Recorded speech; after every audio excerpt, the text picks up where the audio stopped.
The rain pattered against the windows, turning the city lights into blurry watercolors that bled across the glass. I wiped down another table, my fingers raw from the cheap sanitizer we used, the smell of bleach mixing with the lingering scents of garlic, basil, and red wine. Trattoria Bella Notte wasn't much. Just another Italian restaurant tucked away in a forgotten corner of the city.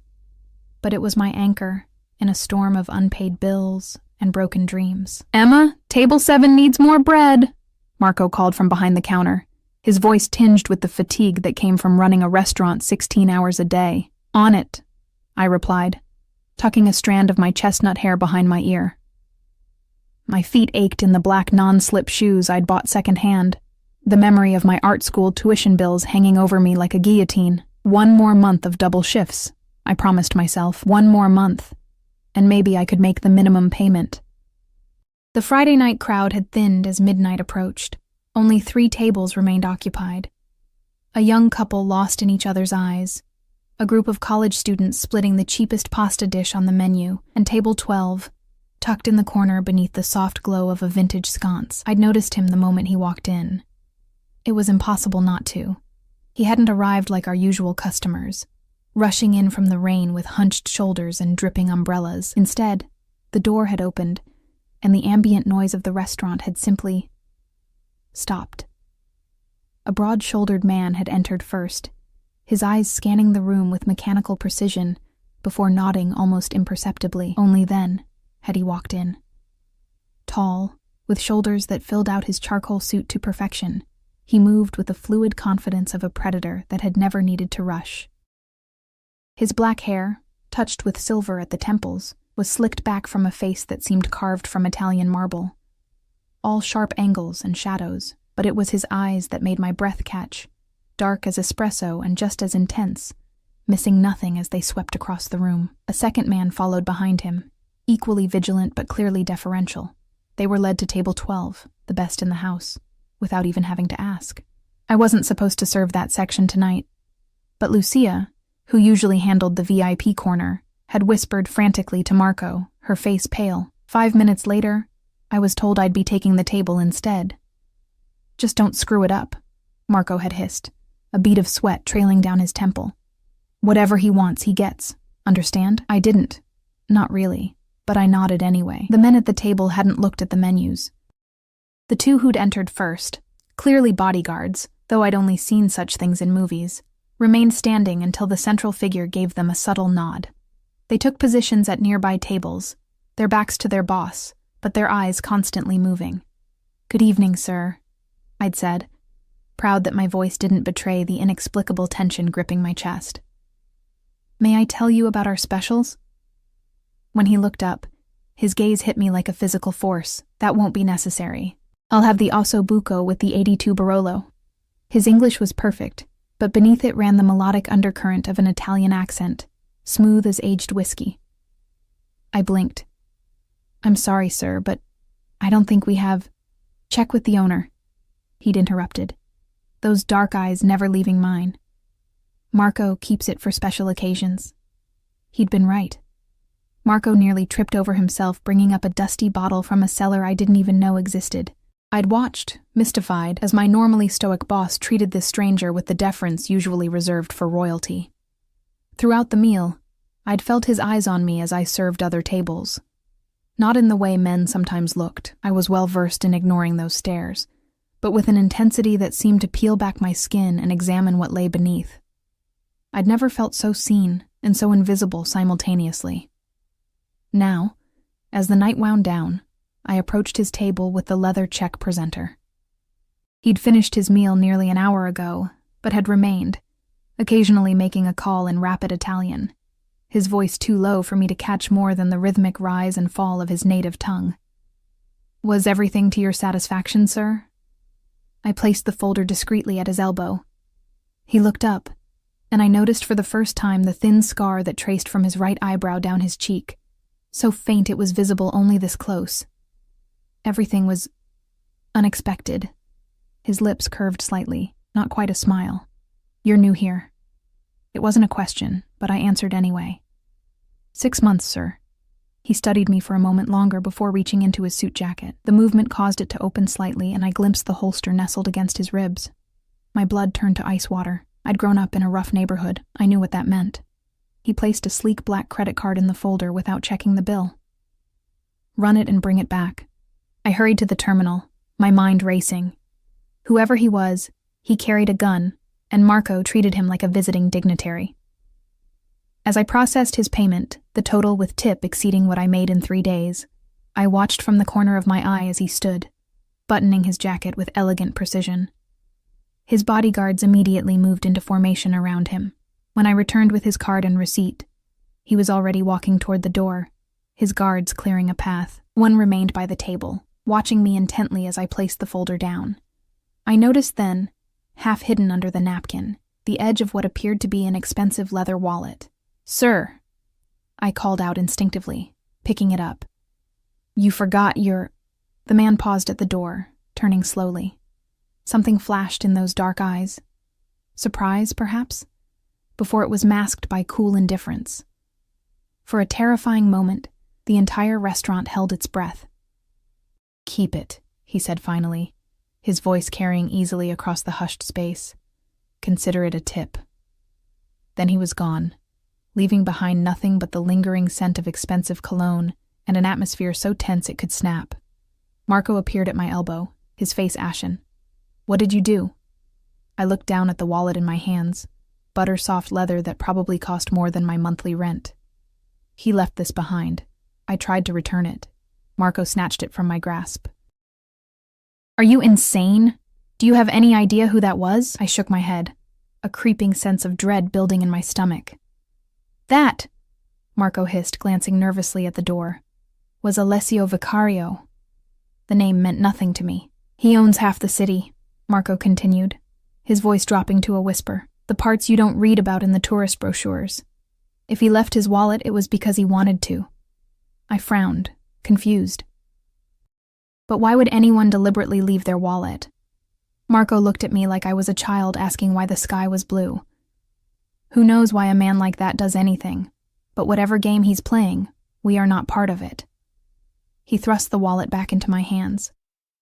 "Call the number on his business card, return it, and pray he doesn't remember your face." That night, I sat on my threadbare couch in my tiny apartment, staring at the wallet on my coffee table as if it might suddenly sprout fangs. I should have just left it at the restaurant. But Marco had been adamant. This was my problem to fix. With trembling fingers, I finally opened it. Inside, I found several credit cards, a driver's license with his stone-faced photo, and most alarmingly, nearly $5,000 in cash. Who carried that kind of money? Tucked into one of the pockets was a simple black business card. No company name, just Alessio Vicario, in silver embossed letters and a phone number. My finger hovered over my phone's keypad. It was after 2 a.m., too late to call anyone, especially someone like him, but the thought of carrying around a virtual stranger's wallet, containing enough cash to solve all my immediate problems, made sleep impossible. Before I could reconsider, I dialed the number. It rang only once before a man answered. Not him. One of his guards, perhaps. "Yes?" The voice was clipped, suspicious. My name is Emma Conti. I'm a waitress at Trattoria Bella Notte. Mr. Vicario left his wallet at the restaurant tonight, and I was hoping to return it to him." A long pause followed. I could hear muffled voices in the background. "Address?" the voice finally demanded. I hesitated. "Excuse me?" "Your address. For pickup." My heart hammered against my ribs. Give my address to strange men who worked for a guy who carried a gun and thousands in cash? "I'd rather bring it to him," I said quickly, "or meet somewhere public." Another pause. Longer this time. Then, unexpectedly, I heard a different voice. His voice, in the background, followed by what sounded like a soft laugh. The phone changed hands. "Ms. Conti." His voice slid through the receiver like smoke. How unexpected. I swallowed hard. "Mr. Vicario, I have your wallet. You left it at the restaurant. Did I?" He sounded amused. "And you're calling at this hour to return it?" I'm sorry about the time. I just thought..." What did I think? That a man like him would be frantically canceling credit cards like a normal person? Honesty is a rare quality, Ms. Conti. There was something in his tone I couldn't identify. Approval? Curiosity? Most people would have seen the cash and made different choices. I'm not most people, I replied, immediately regretting the boldness in my tone. To my surprise, he laughed, a rich, deep sound that sent an inexplicable shiver down my spine. Clearly not. Tell me, do you work tomorrow? Yes. Lunch shift, 11 to 4. I'll send a car for you at 4:15. Bring the wallet then. It wasn't a request. Before I could protest, the line went dead. I stared at my phone in disbelief. A car? To take me where exactly? Every crime show I'd ever watched flashed through my mind, each scenario more terrifying than the last. But something deeper, more instinctive, told me that if Alessio Vicario had wanted to harm me, he wouldn't have bothered with this elaborate setup. The wallet? The phone call? It felt like a test, but for what purpose? Sleep evaded me that night. I lay awake, replaying our brief interactions, trying to decipher what game this dangerous man was playing, and why, of all people, he'd chosen me as a participant. The next day crawled by in a haze of anxiety. I dropped 2 plates, mixed up orders, and jumped every time the door opened. Marco watched me with narrowed eyes but said nothing. At exactly 4:15, as I stepped outside into the golden afternoon light, a sleek black Maserati idled at the curb, the back window lowered, revealing the same guard from last night. "Ms. Conti," he said flatly. "Mr. Vicario is waiting." My feet felt leaden as I approached the car. Every instinct screamed to run, to forget the wallet and this mysterious man with his penetrating gaze. But something else, curiosity perhaps, or the strange magnetic pull I'd felt since he first walked into the restaurant, propelled me forward. As I slid into the back seat, the rich scent of leather enveloped me. The driver pulled away from the curb with smooth precision, merging into traffic as if other cars simply made way for us. Perhaps they did. I clutched my bag containing his wallet, wondering what I'd gotten myself into. Whatever test Alessio Vicario was conducting, I had a sinking feeling I was already failing. But as the city blurred past the tinted windows, one thought crystallized with startling clarity. I wanted to pass. The Maserati glided through the city streets like a shark through dark water. I sat rigidly in the back seat, the leather too smooth, too perfect against my waitress uniform that smelled faintly of marinara sauce and dish soap. The driver, a broad-shouldered man with a military haircut, hadn't spoken a single word since I'd entered the car. Neither had the guard in the passenger seat, whose eyes constantly scanned our surroundings as if expecting an ambush. As we left the familiar grid of downtown behind, my anxiety spiked. "Where are we going?" I finally asked, my voice sounding small in the hermetically sealed luxury of the car. The guard turned slightly, his expression unreadable. "Mr. Vicario's residence." His residence. The words hung in the air like a threat, or a promise. I clutched my bag tighter, feeling the outline of his wallet inside. Such a small thing to cause such disruption in my carefully constructed life of anonymity. We turned onto a tree-lined avenue where mansions hid behind wrought iron gates and immaculate hedges. The farther we drove, the larger the properties became. Until finally, the car slowed before an imposing gate flanked by stone pillars. A discreet camera swiveled toward us. The guard pressed a button, spoke a few words in Italian, and the gate swung open silently. The driveway curved through manicured grounds, not the ostentatious gardens I might have expected, but a tasteful landscape of Italian cypress trees and architectural topiaries. The house itself rose before us, a modernist interpretation of a Tuscan villa, all clean lines and warm stone that caught the late afternoon sun like amber. 2 men in dark suits appeared as the car stopped at the entrance. One opened my door, while the other conferred briefly with our driver. I stepped out, my legs unsteady beneath me. "This way, Ms. Conti," one of them said, gesturing toward massive double doors of dark wood and iron. The foyer beyond was a study in understated wealth, soaring ceilings, marble floors, and walls adorned with what I recognized, even with my incomplete art degree, as museum-quality paintings. A Caravaggio hung opposite a small but unmistakable Botticelli, their presence in a private home nearly blasphemous. You appreciate art. The voice came from a doorway to my right. I turned to find Alessio Vicario watching me, his expression unreadable. He'd exchanged his business suit for charcoal trousers and a crisp white shirt, open at the collar, revealing a glimpse of tanned skin. Without the formality of his suit jacket, he seemed both more human and more dangerous. I was an art student, I replied, unsure why I was sharing this with him. Before I had to drop out, something flickered across his face. Interest, perhaps. What made you leave? Money. I saw no reason to lie, or the lack of it. He nodded as if my answer confirmed something for him. Come, he said, turning without waiting for my response. We'll talk in my study. I followed him down a hallway lined with what appeared to be family photographs spanning generations. Serious men in old-fashioned suits standing beside elegant women, their expressions uniformly solemn. At the end of the corridor, he opened a door into a room that felt like stepping into another century. Unlike the modern aesthetic of the rest of the house, the study was all old-world charm. Dark woods, leather-bound books, and a massive desk that looked like it had witnessed the signing of historic treaties. Floor-to-ceiling windows overlooked immaculate gardens, and beyond them, the glittering skyline of the city. Please, sit. He gestured to a leather chair positioned across from the desk. I perched on the edge, hyper-aware of my surroundings, and the man whose presence seemed to fill every corner of the room. I pulled his wallet from my bag and placed it on the desk between us. You could have kept it, he said, making no move to take it. The cash alone would have solved your financial difficulties, at least temporarily. It wasn't mine to keep, I replied simply. He studied me with those fathomless dark eyes. Many would disagree. Many would see an opportunity and take it without hesitation. Is that what this was? An opportunity? A ghost of a smile touched his lips. Perhaps a test. I don't understand.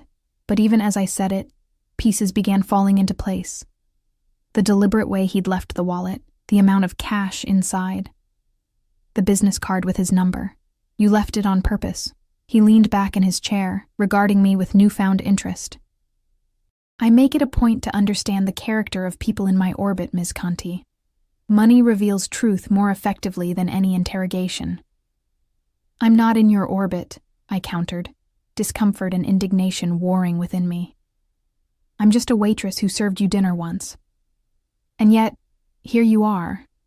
His gaze swept over me, not in the lecherous way I'd grown accustomed to deflecting, but with the clinical assessment of someone evaluating a rare acquisition. I shifted uncomfortably. Why me? Why this test? He rose suddenly, moving to a sideboard where crystal decanters caught the fading sunlight. Would you like a drink? No, thank you. The last thing I needed was alcohol clouding my judgment. He poured himself what looked like whiskey, the amber liquid catching the light. You remind me of someone, he said finally, his back still to me. Someone I lost many years ago. The admission hung in the air between us, unexpectedly personal.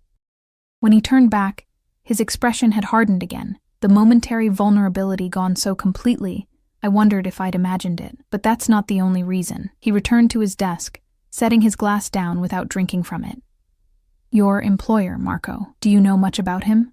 The abrupt change in topic left me disoriented. Only that he owns the restaurant. Alessio made a sound that might have been a laugh, though there was no humor in it. Marco owns nothing. The restaurant, like many businesses in that district, belongs to me. The revelation hit me like cold water. You're his boss? In a manner of speaking. He picked up the wallet finally, tucking it into his pocket without checking its contents. The implicit trust, or perhaps indifference to the money, spoke volumes about his wealth. Marco has been stealing from me for nearly a year. Small amounts, skimmed from the books, but theft nonetheless. My stomach dropped. I had nothing to do with... I know. He cut me off with a dismissive wave. Marco's crimes are his own, but it raised the question of who else in my establishment might be untrustworthy. So you tested all the staff? I asked, thinking of Lucia's strange behavior the previous night. Only those who caught my attention. His eyes locked with mine, and for a terrifying moment, I couldn't look away. You passed, Emma. rather spectacularly. The use of my first name sent an unexpected shiver through me. What happens to those who fail? They find employment elsewhere. His tone made it clear the conversation on that topic was finished. But enough about Marco. Tell me about yourself. The command, delivered so casually, threw me. There's not much to tell. I disagree. He leaned forward slightly. 23 years old, daughter of Italian immigrants, third generation on your father's side, second on your mother's. Art student at the Metropolitan Institute until financial hardship forced withdrawal. No living parents. One younger sister currently attending state college on a partial scholarship. Ice flooded my veins. How do you... I make it my business to know things, Emma. The way he said my name, like he was tasting it, made my skin prickle. Particularly about people who interest me. And I interest you because I remind you of someone, I said flatly, fighting the unnerving sensation of being laid bare before him. Partly. He took a sip of his whiskey, watching me over the rim of the glass. But also because you possess qualities that are increasingly rare in this world. Integrity, resilience, pride without arrogance. You can't possibly know all that from one dinner service and a wallet. Can I? The challenge in his voice was unmistakable.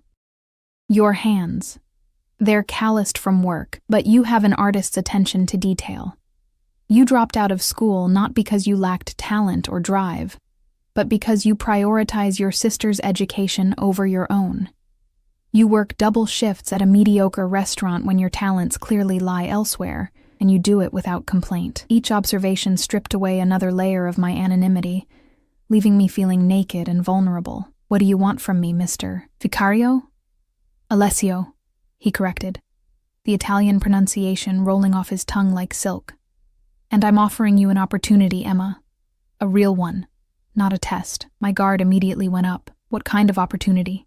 I'm in need of someone with your specific qualities. My household requires a personal assistant. Someone discreet, observant, and unquestioningly honest. I blinked, certain I'd misheard. You want me to be your assistant? I have no qualifications for... You have exactly the qualifications that matter, he interrupted. The rest can be taught, and if I refuse, something dangerous flickered in his eyes. Then you walk out that door, return to Trattoria Bellanotte, and continue your life exactly as before. This isn't an offer made under duress, Emma. I'm not that kind of man. But he was some kind of man, the kind who carried a gun, who commanded fear with his mere presence, who referred to a restaurant owner's theft as crimes, the kind of man my father had warned me about in whispered cautionary tales. What would this job entail? I asked, playing for time while my mind raced. You would manage my personal schedule, coordinate with my security team, handle sensitive correspondence, and ensure the smooth operation of my household. He spoke as if reciting a normal job description, though nothing about this situation felt normal. In return, you would receive a salary that would allow you to complete your education and assist your sister with hers, private accommodations here on the estate, a car at your disposal. It sounded too good to be true, because it almost certainly was, and the catch? His lips curved into something almost like a smile. Perceptive. The catch, as you put it, is absolute loyalty. What you see, what you hear within these walls remains here. My business affairs are complicated. My associates, not always the sort one would invite to dinner. You're talking about illegal activities, I said bluntly. He didn't flinch. I'm talking about a world that operates by different rules than the one you're accustomed to. The Mafia, I whispered, the realization washing over me like ice water. Alessio didn't confirm or deny it, but his silence was answer enough. Consider it, Emma. Take a day, a week if necessary. The position remains open until I find the right person. He stood, indicating our meeting had concluded. In the meantime, you'll find an envelope in your bag. Consider it compensation for your time today. I hadn't noticed him, or anyone, touching my bag. But when I reached inside, my fingers found a thick envelope that hadn't been there before. I pulled it out, started to open it. Not here, he said sharply. Count it in private. I rose on shaky legs, clutching my bag and the mysterious envelope. I'll think about your offer. He nodded once, then pressed a button on his desk. Almost immediately, the door opened, and one of his guards appeared. Antonio will see you home. As I followed the silent guard back through the maze of hallways, my mind whirled with confusion, fear, and, most disturbing of all, temptation. The salary he offered would solve every financial problem crushing me. I could finish my degree, help Sophia with her tuition, maybe even start painting again, but at what cost? Outside, twilight had fallen, painting the manicured grounds in shades of lavender and indigo. A different car waited, still black, still expensive, but less conspicuous than the Maserati. As Antonio held the door for me, I glanced back at the house, feeling the weight of Alessio's gaze though I couldn't see him. The drive back to my apartment passed in silence. When we pulled up to my shabby building, Antonio spoke for the first time. Mr. Vicario doesn't make this kind of offer lightly. His tone was neutral, but his implication clear. He sees something in you. I clutched my bag tighter. That's what worries me. Inside my tiny apartment, I locked the door and slid the security chain into place, though I doubted it would stop anyone Alessio sent if he changed his mind about the voluntary nature of his offer. With trembling fingers, I opened the envelope. Cash spilled onto my coffee table, more money than I'd ever seen in one place. Tucked among the bills was a small card with an elegant script, for consideration.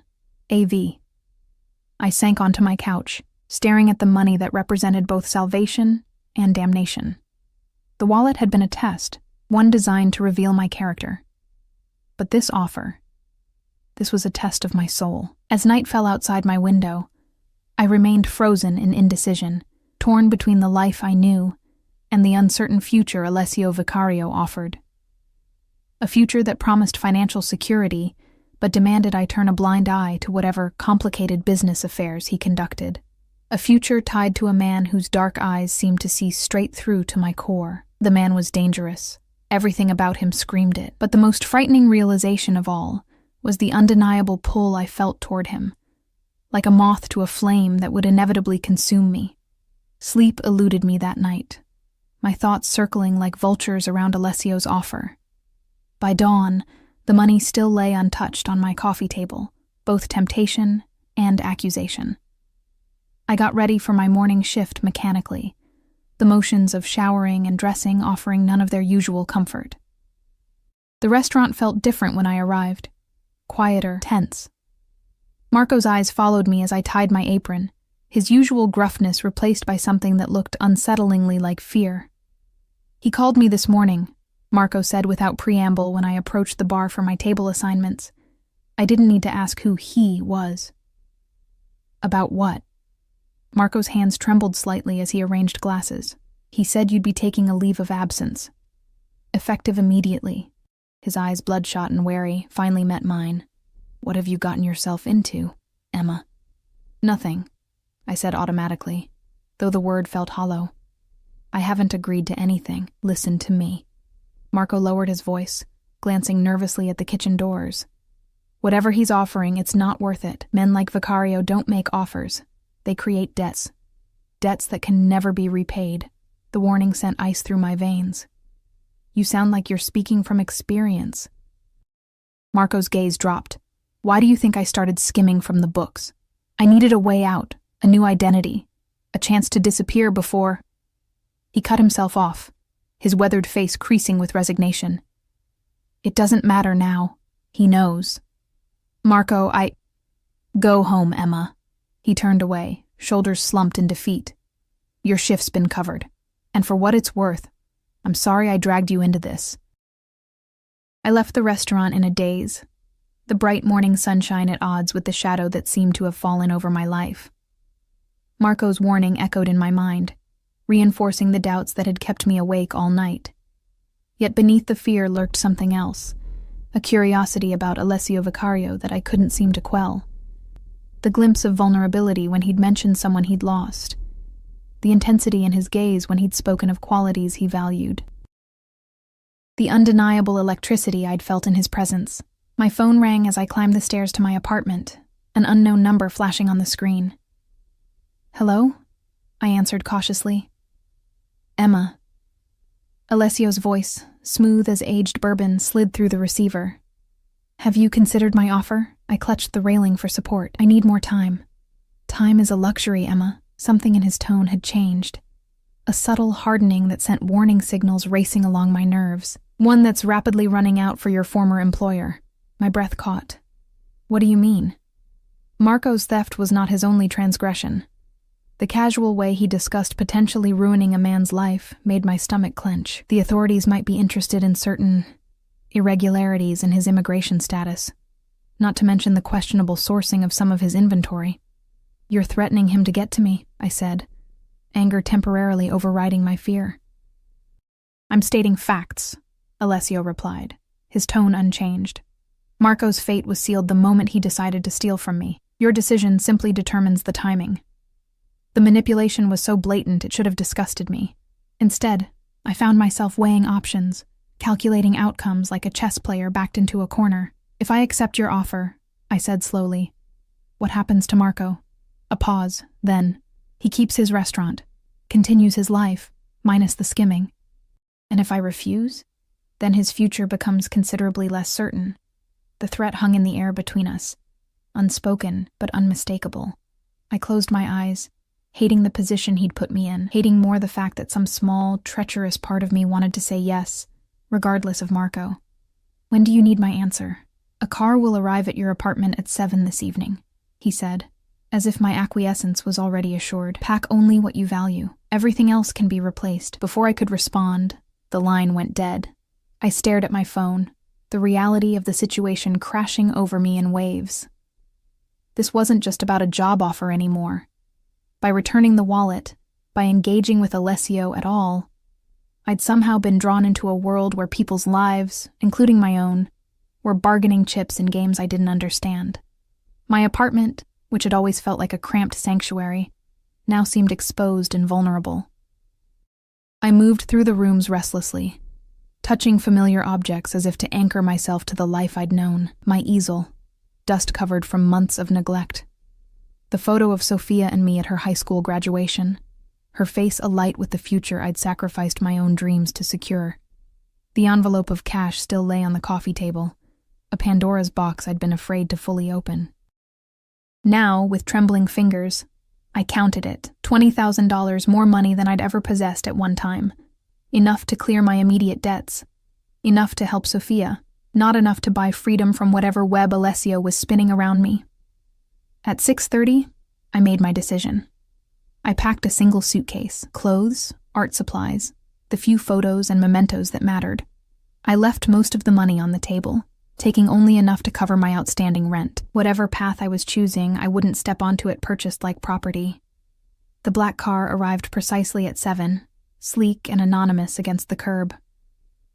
Antonio emerged, nodding respectfully as he took my suitcase. Mr. Vicario will be pleased, he said, opening the rear door. I haven't said yes yet, I replied, though the suitcase in his hand suggested otherwise. Antonio's expression didn't change. You're here, that's enough for now. The drive to Alessio's estate felt shorter this time, the unfamiliar landscape already taking on landmarks in my memory. We passed through the gates, up the winding drive, but instead of stopping at the main entrance, Antonio continued around the side of the house to a separate wing. Your accommodations, he explained, parking before a smaller but no less elegant entrance. Private access, separate from the main household. He led me through a discreet door into a suite that took my breath away. A sitting room with floor-to-ceiling windows overlooking the gardens, a bedroom larger than my entire apartment, and a bathroom of marble and glass that belonged in a luxury hotel.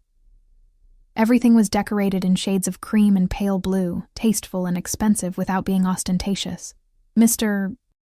Vicario thought you would appreciate the light for your artwork, Antonio said, gesturing to an alcove by the windows, where an easel, far nicer than my dusty one, stood beside a table arranged with professional-quality paints and brushes. The thoughtfulness of the gesture caught me off guard. How did he know? Mr. Vicario makes it his business to know, Antonio replied, echoing Alessio's words from the previous day. He'll see you in the study in 1 hour. Maria will show you the way when it's time. After Antonio left, I explored my new quarters with a mixture of awe and apprehension. The closet already contained clothes in my size. Simple, elegant pieces in fabrics I could never have afforded. The bathroom was stocked with high-end toiletries, their subtle scent reminiscent of the Mediterranean. On the bedside table sat a latest model laptop and a phone I hadn't asked for. It was as if Alessio had known I would say yes before I did. The realization should have terrified me. Instead, it sent a strange thrill down my spine. To be known, anticipated, provided for with such precision. At precisely 8 o'clock, a soft knock announced the arrival of Maria, a middle-aged woman with kind eyes and a no-nonsense manner. She led me through the labyrinthine house to the study where I'd met with Alessio the previous day. He stood with his back to the door, silhouetted against the night-darkened windows, a glass of amber liquid in his hand. When he turned, his eyes found mine immediately, and the intensity of his gaze made my breath catch. "Emma," he said, my name in his mouth sounding both like a greeting and a claim. "You've made your decision. It wasn't a question, but I answered anyway. I'm here." But not convinced. He moved closer, studying me with those fathomless eyes. "You left the money. I don't want to be bought." Something like approval flickered across his face. "Yet you came anyway. Why?" I could have mentioned Marco, the implicit threat against him serving as coercion, but the truth was more complicated, more dangerous. "Curiosity," I admitted finally. "About you. About this world you inhabit." He circled me slowly, close enough that I could smell his cologne. Sandalwood and something darker, more primal. Curiosity killed the cat, Ms. Conti. But satisfaction brought it back. I finished the saying, holding his gaze despite the nerves fluttering in my stomach. Alessio smiled then, a real smile that transformed his severe features into something startlingly handsome. "Indeed." He gestured to the chairs before his desk. "Shall we discuss the terms of your employment?" For the next hour, he outlined my duties with the precision of a military commander. I would manage his personal calendar, coordinate with his household staff, handle correspondence that didn't require his direct attention. I would accompany him to certain social events, take notes during business meetings that occurred in the house, ensure his private spaces remained private. "You will have complete access to the main areas of the house and grounds," he explained. "Certain rooms remain off-limits unless I specifically invite you. My security team will make those boundaries clear." "And if I cross them?" I asked. His expression hardened slightly. "Don't." The warning hung between us, a reminder of exactly who I was dealing with. Whatever veneer of civilization Alessio wore, whatever charm he could summon, underneath lurked something dangerous. A predator temporarily at rest. "There is one more thing," he said, reaching into his desk drawer. He withdrew a small velvet box and placed it before me. "This is non-negotiable." I opened the box with trepidation. Inside lay a delicate gold bracelet, its single charm a small, intricately crafted key. "It's beautiful," I said uncertainly, "but I can't accept jewelry from—" "It's not jewelry," Alessio interrupted. "It's identification. Everyone in my inner circle wears something similar. A signal to those who know to look. It marks you as under my protection." The implications of those words, the ownership they suggested, sent a chill through me. "And if I refuse, then our arrangement ends before it begins." His tone left no room for negotiation. "I have enemies, Emma. This ensures you won't be mistaken for one of them." I lifted the bracelet from its velvet nest, its gold links cool against my skin. As Alessio watched, I fastened it around my wrist, the small key charm resting against my pulse point like a whispered secret. "Good," he said softly. "Now you belong to the household." The words felt weighted with meaning beyond their surface. I belong to something now, or perhaps to someone. The thought should have terrified me more than it did. As if reading my thoughts, Alessio's expression softened fractionally.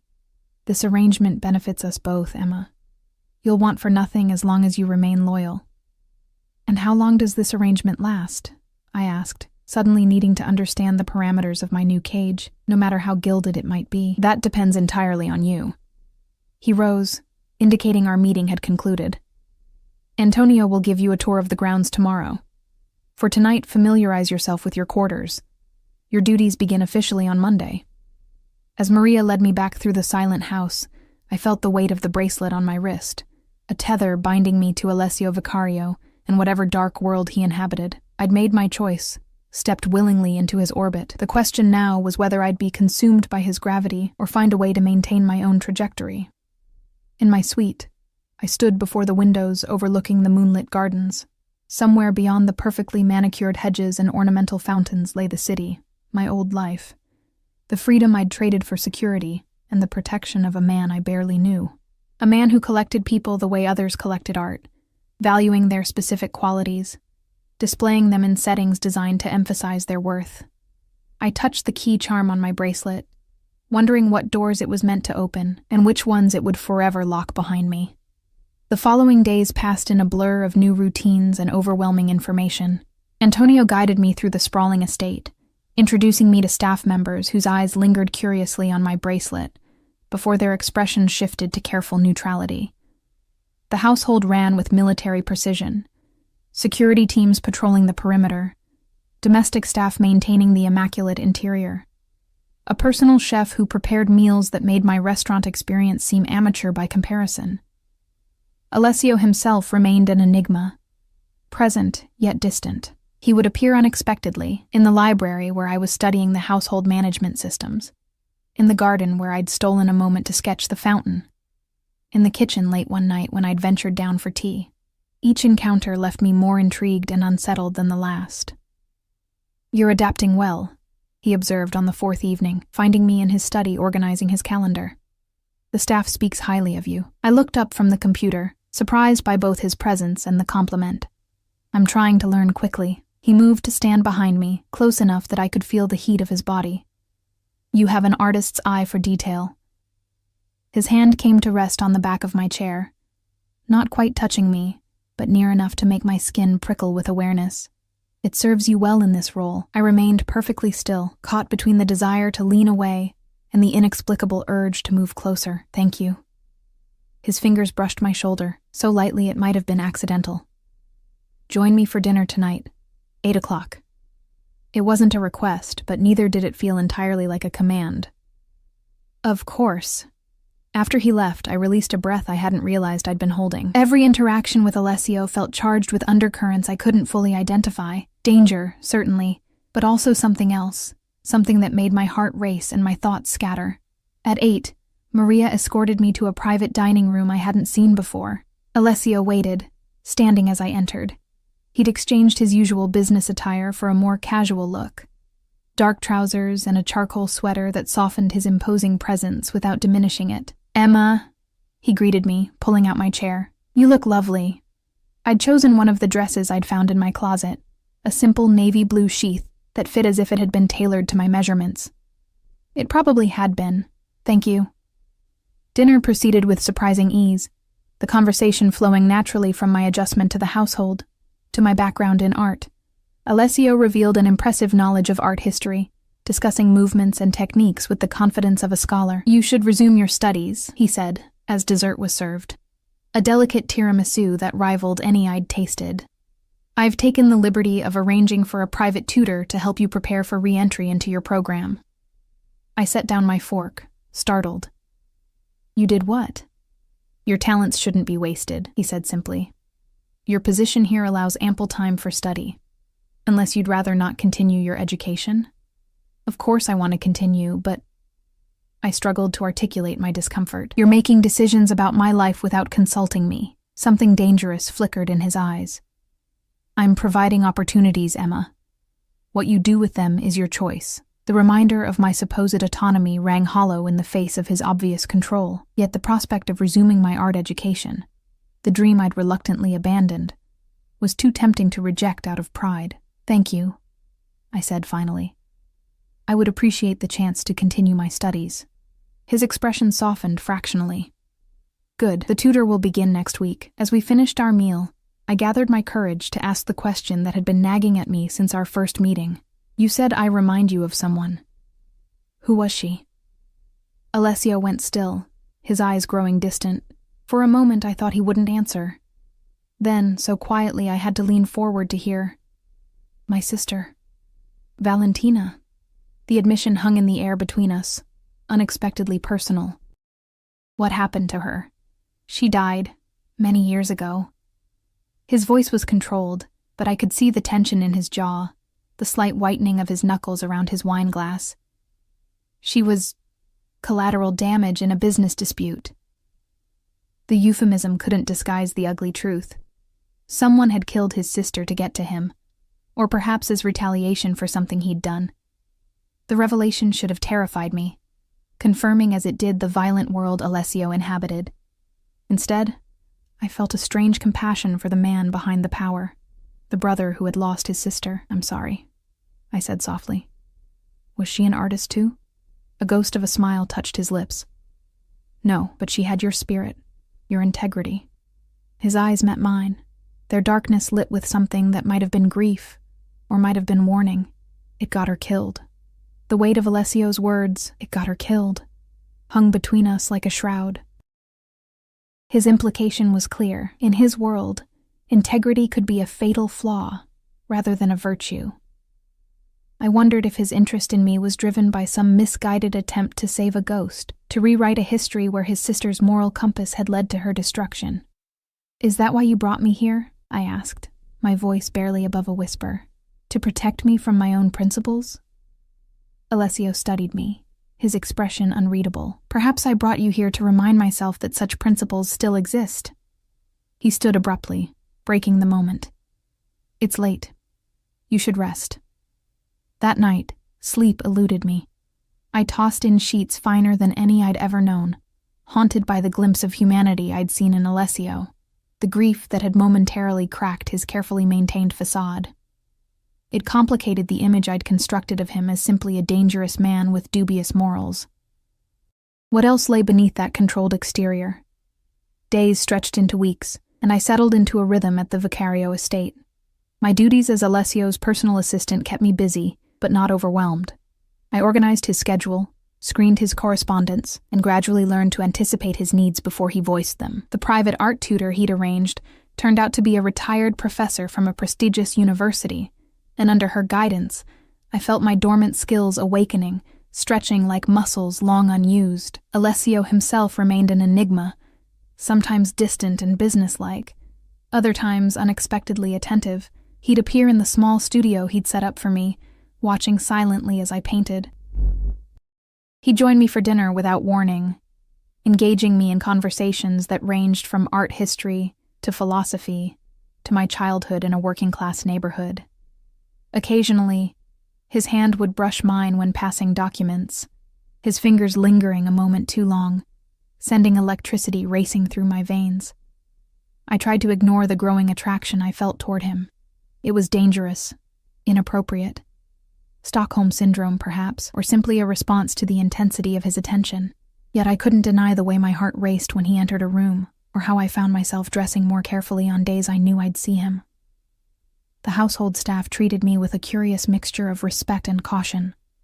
I wasn't quite one of them, but neither was I entirely aligned with Alessio. I existed in a liminal space, marked by the gold bracelet that never left my wrist. Then came the night that changed everything. I was working late in the study, finalizing arrangements for an upcoming business trip to Milan. The house had settled into its nighttime quiet.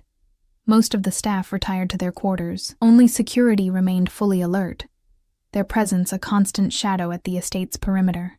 The sound of raised voices from the adjacent room, Alessio's private office, an area I'd been instructed never to enter uninvited, broke the stillness.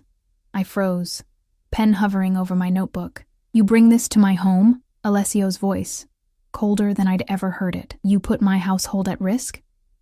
Another voice, apologetic and frightened. "Boss, I didn't have a choice. They were closing in." "There is always a choice, Dante." The controlled fury in Alessio's tone sent ice through my veins. "You've made yours. Now I must make mine." I should have left immediately, retreated to my quarters, and pretended I'd heard nothing. Instead, I found myself moving closer to the partially open door, drawn by a morbid curiosity I couldn't suppress. Through the crack, I could see Alessio standing with his back to me, his posture rigid with tension. Across from him stood a younger man, Dante, his face pale with fear, blood staining the sleeve of his expensive shirt. "Please, boss," Dante pleaded. "I've been loyal. 10 years. My father served your father, and he would be ashamed of your carelessness." Alessio's voice had dropped to a whisper that somehow carried more menace than a shout. "The FBI has been tracking that shipment for months. You were told to abandon it." My blood turned to ice. FBI. Shipments. The euphemisms were gone. The reality of Alessio's business laid bare in this unguarded moment. "Give me another chance," Dante begged. "I can fix this." Alessio sighed, a sound of weary resignation that frightened me more than his anger had. "No, Dante. Some mistakes can't be fixed." His hand moved to his waistband, and with fluid grace, he withdrew a gun, sleek, black, and undeniably real. My gasp was involuntary, too loud in the tense silence. Alessio's head snapped toward the door, his eyes finding mine through the narrow opening. In that frozen moment, I saw something flash across his face. Regret, perhaps, or resignation. "Emma," he said softly. "Come in." My legs moved of their own accord, carrying me into the room that had been forbidden until this moment. It was smaller than the main study, more intimate, with walls lined with security monitors and a safe built into one paneled section. The air smelled of gun oil and expensive cologne. Dante looked between us, desperation sharpening. "Who is she?" She heard everything. Silence. Alessio didn't raise his voice, but Dante flinched as if struck. "Emma is under my protection." I found my voice at last, though it emerged as barely a whisper. "What's happening?" Alessio studied me, his expression unreadable, a business matter that requires resolution. He gestured toward the door with his free hand. "You should return to your quarters." It was an escape offer, a chance to pretend I'd seen nothing. But as I looked at Dante, trembling, bleeding, terrified, I couldn't walk away. "You're going to kill him." The words hung in the air between us, the unvarnished truth stripped of all pretense. "Yes," Alessio replied, his honesty more chilling than any denial would have been. "Because he made a mistake?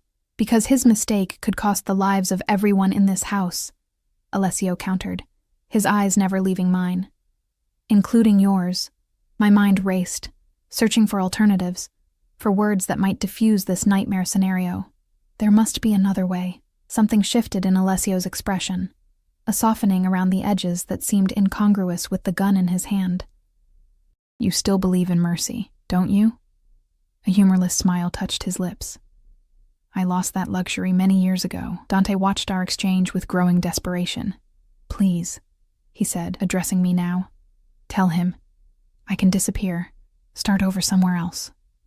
I met Alessio's gaze, trying to find the man who had spoken so tenderly of his sister, who had created a studio for me, who discussed art with the passion of a true connoisseur. "Let him go," I said quietly. "Not for his sake, but for yours." The silence that followed seemed to stretch into infinity. Alessio's expression remained impassive, but I could see the conflict raging behind his eyes. Finally, he lowered the gun. "Antonio!" he called, and immediately the door opened to reveal his most trusted security man. "Take Dante to the boathouse. Make the arrangements we discussed for Montevideo. He leaves tonight." Relief flooded through me, dizzying in its intensity. Dante's eyes widened in disbelief, then filled with grateful tears. "Thank you, boss. I won't forget." "If I ever see your face again," Alessio cut him off, his voice ice, "there will be no further mercy. Understand?" Dante nodded frantically as Antonio led him away. When the door closed behind them, Alessio turned to me, tucking the gun back into his waistband with practiced ease. "You disapprove of my methods," he stated, not a question but an observation. "I disapprove of murder," I replied, my voice steadier than I felt. "Even when it's necessary, is it ever truly necessary?" He moved closer, his proximity sending a confusing mixture of fear and something else, something dangerous and electric, coursing through me. "You live in a world of ideals, Emma. I live in reality." "Your reality," I countered. "One you've created, one I was born into," he corrected, a rare hint of defensiveness in his tone. "One I've tried to improve, to civilize, within the constraints of its nature." I thought of the art on his walls, the books in his library, the careful attention he paid to beauty and order. a veneer of civilization over something fundamentally violent by being the most controlled predator in the jungle? A ghost of a smile touched his lips. An apt metaphor. Why did you listen to me? I asked suddenly. About Dante. You could have sent me away, done what you planned to do. Alessio was silent for a long moment, studying me with an intensity that made my skin warm. Because you reminded me of something I'd forgotten. That there are choices beyond violence, even for men like me. And what am I to you exactly? The question had been building within me for weeks, demanding answer. He reached out slowly, as if approaching a skittish animal, and brushed his fingers along my cheek, a conscience I thought long dead. A reminder of who I might have been in another life. The touch sent electricity through my veins, at odds with the rational part of my brain screaming that this man was dangerous, that I had just witnessed how casually he contemplated ending a life. Yet I couldn't bring myself to pull away. Is that all? I whispered. His eyes darkened. No. The word hung between us, laden with unspoken meaning, but anything more would be complicated. Because of what you do, who you are. Because of who you are. His hand dropped away. Your integrity, your compassion, the very qualities that drew me to you are the ones most at risk in my world. I thought of his sister then, of the oblique warning he'd given me at dinner weeks ago. Like Valentina.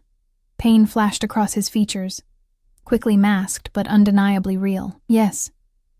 In that moment of vulnerability, I saw the man beneath the Mafia boss, someone shaped by loss and the brutal world he'd inherited, someone who recognized goodness, even if he believed himself incapable of it.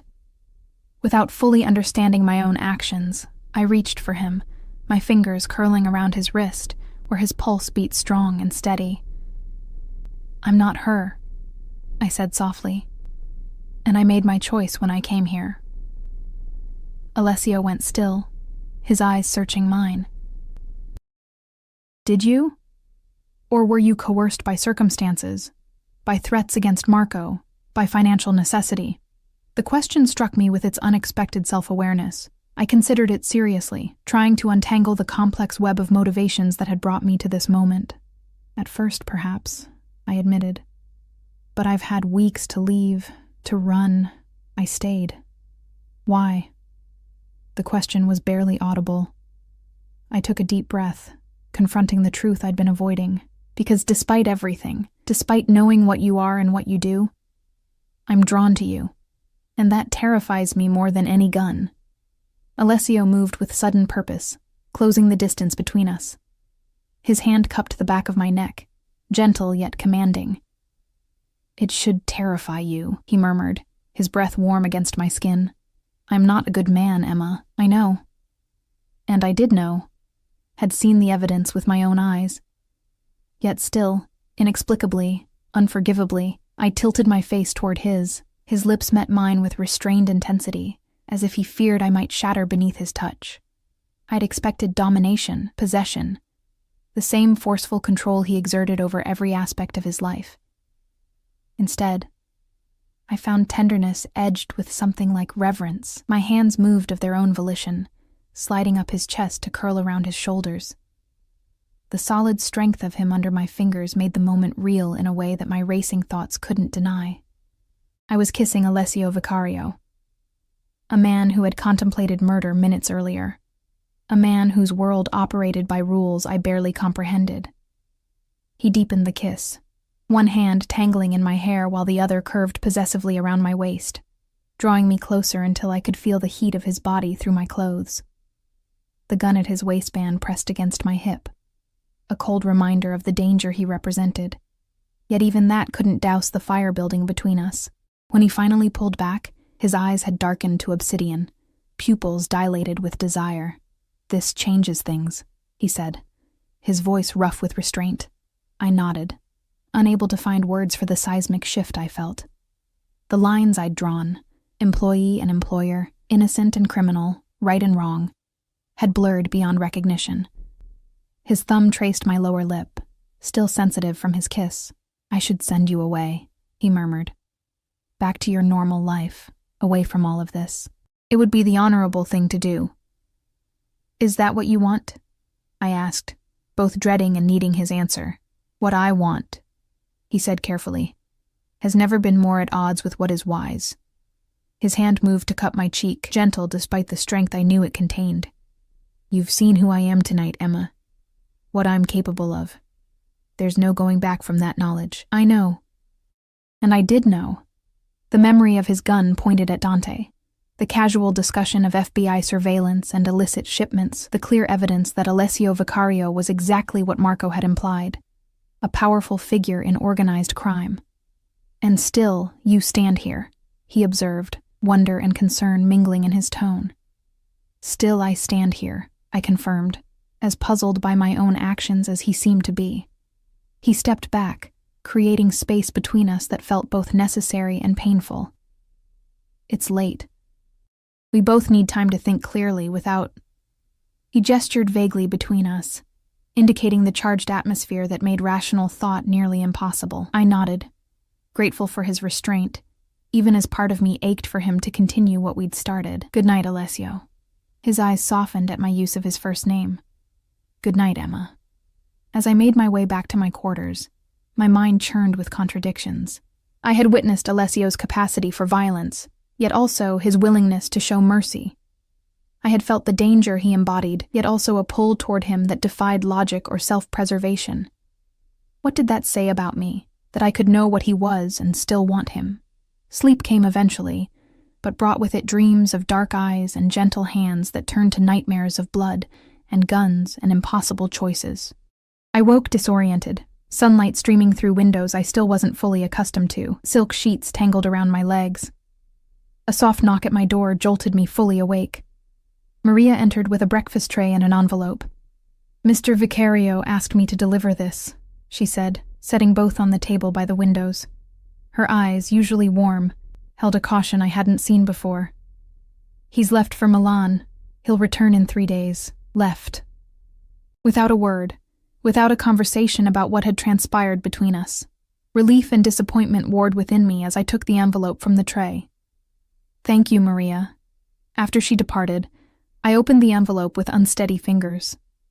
Inside was a short note in Alessio's elegant handwriting. "Emma, I've given you incomplete truths and asked for complete loyalty. This imbalance ends now, in the safe behind the Caravaggio in my study. You will find a file. The combination is your birth date. Read everything. When I return, you will make your choice with full knowledge of who I am and the world I inhabit. Until then, Alessio." I stared at the note, my breakfast forgotten. The safe behind the Caravaggio, in his private office, the room I'd been expressly forbidden to enter alone. Yet now he was granting me access, offering information he'd previously withheld. My curiosity warred with apprehension. Did I truly want to know more about Alessio's criminal enterprises? Would the knowledge make it impossible to stay, or impossible to leave? I spent the morning in indecision, alternating between determination to confront the truth and fear of what I might discover. Finally, after lunch, I made my way to Alessio's private office. The security guard outside nodded respectfully, stepping aside without question. Alessio had clearly left instructions regarding my access. The office felt different in daylight, less menacing, more like the functional workspace of a businessman. I approached the Caravaggio, a dark, dramatic painting of Saint Jerome writing, and carefully lifted it from the wall to reveal the safe behind. My fingers trembled slightly as I input my birth date. The safe opened with a soft click, revealing several file folders and a small velvet box. I removed the topmost folder and opened it on Alessio's desk. Inside were documents detailing the Vicario family history, newspaper clippings, photographs, and what appeared to be police reports dating back decades. I learned that the Vicarios had begun as a Sicilian family that immigrated in the 1920s, establishing themselves first in importing businesses, before expanding into less legitimate enterprises during Prohibition. Alessio's grandfather had been a notorious figure in the heyday of organized crime. His father had begun the family's transition toward more legitimate businesses. The second folder contained information about Valentina, photos of a beautiful young woman with Alessio's dark eyes and a smile that radiated warmth. Police reports detailed her murder 15 years earlier, A targeted hit disguised as a mugging gone wrong, retaliation from a rival family after Alessio's father had refused a business partnership. The third folder was the thickest and most disturbing. Detailed accounts of Alessio's rise to power following his father's death shortly after Valentina's murder. I read with growing horror about vendettas, territorial disputes, and the calculated elimination of rivals. Yet alongside these accounts were others describing how Alessio had systematically moved family operations away from drugs and sex trafficking toward construction, real estate, and international shipping. He had established strict codes within his organization: no violence against women or children, no dealing with terrorist organizations, no involvement in human trafficking. It was a moral code with glaring holes, but a code nonetheless, one that explained why he had been willing to spare Dante at my request. The final folder contained information about me. Background checks more thorough than I'd imagined possible, surveillance photos taken before I'd ever set foot in Trattoria Bella Notte, detailed reports on my financial situation and my sister's progress at college. Most disturbingly, there were medical records, my blood type, allergies, even genetic screening results I'd never seen. The extent of his invasion into my privacy should have outraged me. Instead, I felt a strange calm settling over me as pieces clicked into place. Alessio hadn't chosen me randomly. He'd been watching me for months, gathering information, assessing my suitability for what? The position in his household? Or something more? The small velvet box remained in the safe. I lifted it out, hesitating before opening it. Inside lay a ring, a stunning emerald surrounded by diamonds, clearly an antique and undoubtedly priceless. A note beneath it read simply, "My mother's. Should you choose to stay." The implication stole my breath. This wasn't just about employment or attraction. Alessio was offering something far more permanent, far more binding. A place not just in his household, but in his life. I closed the box and returned it to the safe, my mind reeling. Over the next 3 days, I moved through the mansion like a ghost, performing my duties automatically, while my thoughts churned with everything I'd learned. I avoided the other staff as much as possible, retreating to my studio to paint scenes from memory. My childhood apartment, Sophia on graduation day, the view from my old fire escape, the life I'd left behind, rendered in oils and acrylics as if to preserve it before it faded completely. On the third evening, I heard the distinctive sound of Alessio's car on the gravel drive. Rather than wait for him to summon me, I went to his study, determined to face whatever came next on my own terms. He entered 20 minutes later, pausing in the doorway when he saw me waiting. He looked tired, the perfect facade slipping just enough to reveal the weight he carried. Our eyes met across the room, and in that moment of silent acknowledgement, I knew my decision had already been made. "You read the files," he said, closing the door behind him. I nodded. "All of them." And I understand more now," I said carefully. "About you. About this world you've built." He moved closer, his eyes never leaving mine. "Understanding is not acceptance, Emma." "No," I agreed. "It's not." Silence stretched between us, taut with unspoken questions. "I found the ring," I said finally. His expression remained carefully controlled. "It was presumptuous of me to leave it." "Was it?"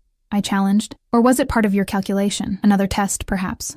A hint of anger flashed in his eyes. "Is that what you think? That this—" He gestured between us. "Is another manipulation? Isn't it?" I countered. "You researched me, watched me, created the perfect scenario to bring me into your world.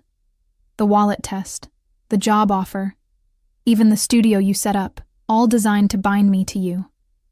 His jaw tightened. "I wanted to know you before you knew me." An uneven exchange. Yes.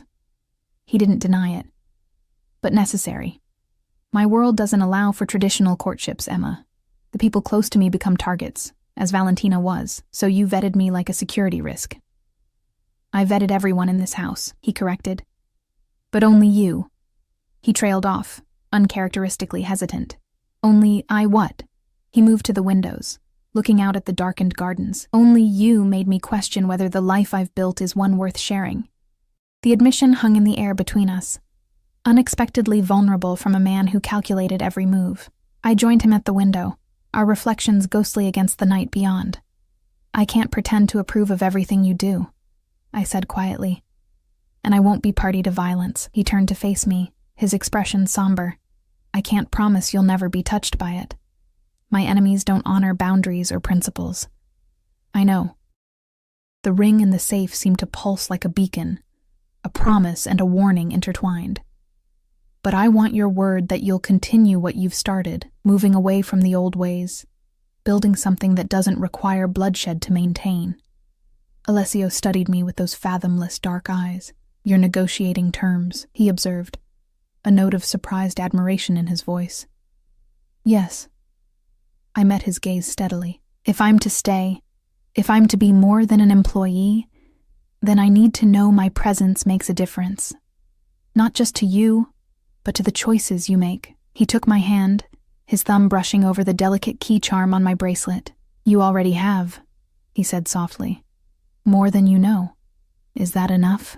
I asked, the question encompassing far more than either of us could articulate.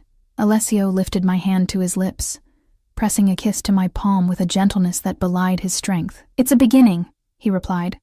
"The rest, we'll negotiate day by day." And in that moment, standing in the twilight of his study with the weight of all I'd learned and all I still didn't know pressing around us, I made my choice. Not with the blind innocence of the waitress who'd found a wallet, nor with the willful ignorance of a woman too afraid to face reality. I chose with open eyes, aware of the darkness in Alessio's world, but also of the light he still sought, the possibility of redemption he hadn't fully abandoned. I reached up, cupping his face between my palms. "Day by day," I agreed, sealing our pact with a kiss that tasted of danger and possibility, of boundaries pushed and others carefully maintained. Outside, the night settled over the Vicario estate, shadows and light intermingling in patterns as complex as the man who had drawn me into his orbit and the woman I was becoming by choosing to remain there. Not a captive, not a savior, but a partner in a delicate balance between two worlds, his and mine, darkness and light, power and principle. The gold key on my bracelet caught the lamplight, glinting like a promise. Whatever doors it opened from this moment forward, we would walk through them together,